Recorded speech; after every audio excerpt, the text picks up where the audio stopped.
Hi and welcome back to Love English. So today, a really simple lesson.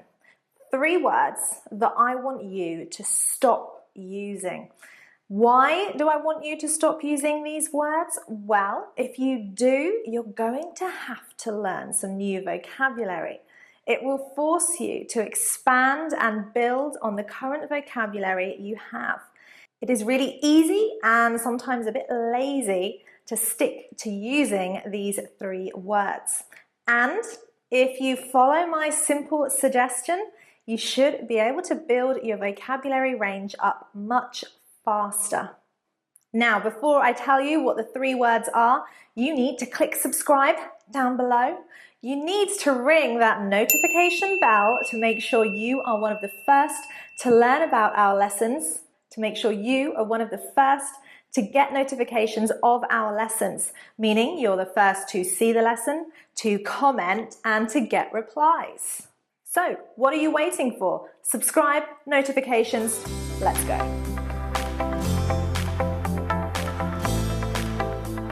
Right, so the 3 words I want you to stop using, or at least avoid using as much. So, really, and very. Now, these are incredibly useful words to have in the English language. They put emphasis on words. They add something to the sentence, making it stronger. However, you guys get a little bit lazy, and it is not uncommon for me to read in some of the academic essays that my students produce. Very good, very bad, very tired. Okay, very boring, guys. Come on, you can think of better words than that. So what I'm asking you to do today is to avoid using those 3 words and try expanding your vocabulary by learning synonyms. Now, I'm going to go through some really common adjectives that I use, you use, we all use very regularly. Now, I'm going to go through some of the top adjectives that we use regularly when we speak, when we write, when we text, but I'm going to give you some alternatives, some more advanced words that you could use instead of very good, very bad, very interesting, very boring. So let's get started with very, really, so good. Instead of good, why don't you try using fantastic, incredible, amazing, outstanding. The concert was outstanding, not the concert was very good. My personal favorite, spectacular, spectacular. The album is spectacular. We had a spectacular party. This is a little bit more formal, which really means you have to think about the words that you use and check them. Don't simply go through a Word document and type synonym. Doing this is a bit difficult because very often the synonyms that we have will have slightly different meanings or be used in different situations. For example, formal, informal. So I will be explaining some of these subtle differences with the adjectives I'm giving you now. Now, likewise, bad. So bad, very bad, really bad, bad. It's a 3-letter word that you learn at elementary level, and really you can do better than that. My personal favorite, awful, awful. The music sounds awful. The dinner was awful. You've got terrible. It was terrible. Now, a little bit stronger, so that's what I mean by these subtleties of difference, is horrendous. Horrendous is really, really, really bad. Her outfit was horrendous. I mean, this is really strong, so avoid using it unless something is really bad, and be careful not to insult anyone with this word. A more sophisticated, advanced adjective might be atrocious. Atrocious. Her taste in clothes is atrocious. The essay was atrocious. So again, very insulting. Don't use it to somebody's face, and they are stronger. Terrible and awful would be a less strong equivalent. You've then got adjectives like tired and sleepy, and we've got loads of alternatives for these. The best one, of course, is exhausted. I was exhausted after the party. The children were exhausting. I was so tired. Remember, ing, the thing that makes you feel, but ed is how you feel. Weary is a lovely alternative to tired, not too strong, just saying, I'm feeling a little tired, I'm feeling a little weary. Don't forget, knackered is a great slang word, much more informal. You could use it with friends, you wouldn't use it in a business situation. I was knackered after the party, I was knackered after looking after the children.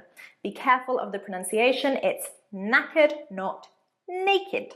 A phrasal verb that is also used as an adjective, worn out. The children wore me out. There's the phrasal verb. I was worn out. There's the adjective. And of course, one you might not have heard, shattered. I felt shattered at the end of the day. Another common adjective, angry. Really angry, so angry, very angry. How boring. Much better to say, I was furious. I was furious, very angry. But remember, with some of these extreme adjectives, you wouldn't use very or really because they are extreme adjectives. So furious, the equivalent of very angry, would be totally furious. So furious, but not very furious or really furious. Irritated, not so strong as furious, a little bit angry. You could also use annoyed. I was annoyed, again, not as strong as angry. Or even frustrated, okay? It was making me feel annoyed, a little bit angry. So the best alternative would probably be furious. Okay, this is a great word because there are so many different kind of rich adjectives to use instead of hungry. So rather than saying I'm so hungry, I'm starving. I'm ravenous. Ravenous. Very formal, nice advanced word for you. Peckish means a little hungry. I'm quite peckish at the moment. Or famished. Again, I'm really hungry. I'm famished. I'm feeling quite peckish at the moment. Okay, next, happy. Again, happy is like good, like bad, like tired, like hungry. It's boring. It doesn't really say very much and it is such a common adjective. So instead of saying I'm happy, you could use elated. This means very, very happy, elated. I was elated when I got the job. A little bit more formal, but it really is a nice word to use instead of happy. Another equivalent would be glad. So in the same way that we would use happy, we could use glad. I was glad to hear her news. Again, more formal, a little bit more restraint. So you could use this maybe in business situations. I was glad to hear his news. That's a really good one. You could have ecstatic, overjoyed, over the moon. There's an idiom there for you. I was over the moon when you told me your news. So all of these are great replacements for happy. Excited is very similar to happy. Obviously, you've got lots of positive energy. And maybe you could use something like thrilled. I was excited, I was thrilled. It's also very similar to happy, so there's a lot of overlap with these two adjectives. Eager, that could mean, again, that you're happy about something and you really want to do something. That's a nice alternative. I was excited to start the job. I was eager to start the job. Works really well. And of course, there's enthusiastic. Enthusiastic. Be careful if you don't like that TH sound. Enthusiastic. He was really enthusiastic about the project. He was really enthusiastic about the project, rather than saying he was really excited. Nice. Okay, this is one that I just randomly thought of, but very often you might want to describe something, hopefully not someone, as smelly. And I thought rather than smelly, we could use words like pongy. Pong, that's the verb. Pongy would be the adjective. So there was a pong in the air, or it was a bit pongy. The food was a bit pongy. Yeah, don't use it when you're talking about a person. Shouldn't really use smelly either. It's quite rude. But I thought these were quite nice adjectives to teach you. Whiffy, that's a bit more formal. So there was a bit of a whiff in the air, noun. Her shoes were a bit whiffy. Smelled a bit cheesy. Really strong is foul. We could say something is foul smelling. So the gone off cheese, there's a phrasal verb for you. The gone off cheese was foul smelling, when it just bleh, smells so badly, it's disgusting. So those are your alternatives for smelly. Scared is another adjective that has lots of synonyms that are equivalent. Again, some are extreme adjectives like terrified. You can't say so terrified, very terrified. You could say really or totally terrified, but because it is an extreme adjective, often you don't need to add the emphasis and it sounds strange when you try to. So scared, terrified, petrified, or horrified. Horrified. So again, ed is how you feel, ing is the thing that makes you feel. Horrifying, terrifying, petrifying. Okay, another word that we would often use to describe women is beautiful. Beautiful. Remember, beautiful is for women, handsome is for men, good looking is for all of us. But beautiful is a common adjective and you might want to think of some alternatives. So, for women, stunning, gorgeous, gorgeous, attractive, good looking I've already told you, and of course handsome for men. So stunning and gorgeous are really good adjectives to use instead of beautiful. Again, we can use them for people and we can use them for things. The flowers are stunning. That picture is stunning. It's gorgeous. So better than using just plain beautiful, right?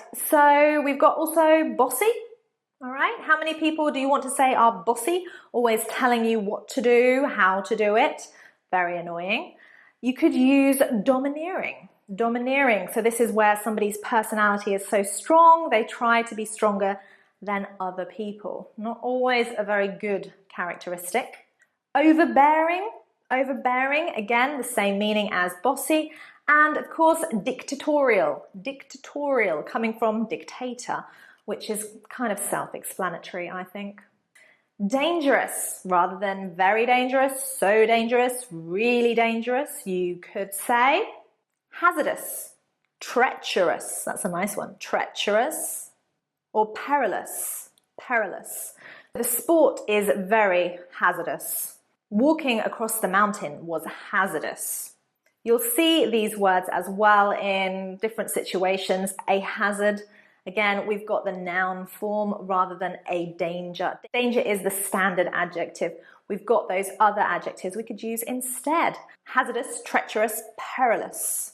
Now, thankfully, this is not one of my students' favorite adjectives. Bored. Bored and boring. I'm bored, it's boring. Don't use boring. Use your imagination and think of another adjective. Dull. Uninteresting, which when we put the prefix before interesting, obviously makes it negative, but it's also less rude. Rather than saying the presentation was boring, you could say, it was a little uninteresting. So this is a nice diplomatic way to say something is boring. Or you could say irked. I was a bit irked.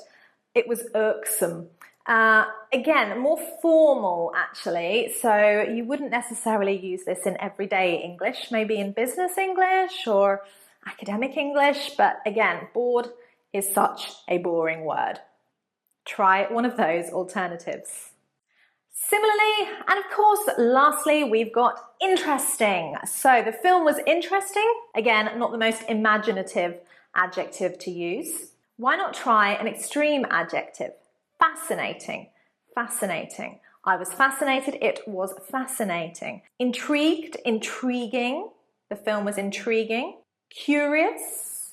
Curious. Usually used to describe cats because they're always interested in everything. He's got a very curious mind. Not a very interested mind, but a very curious mind.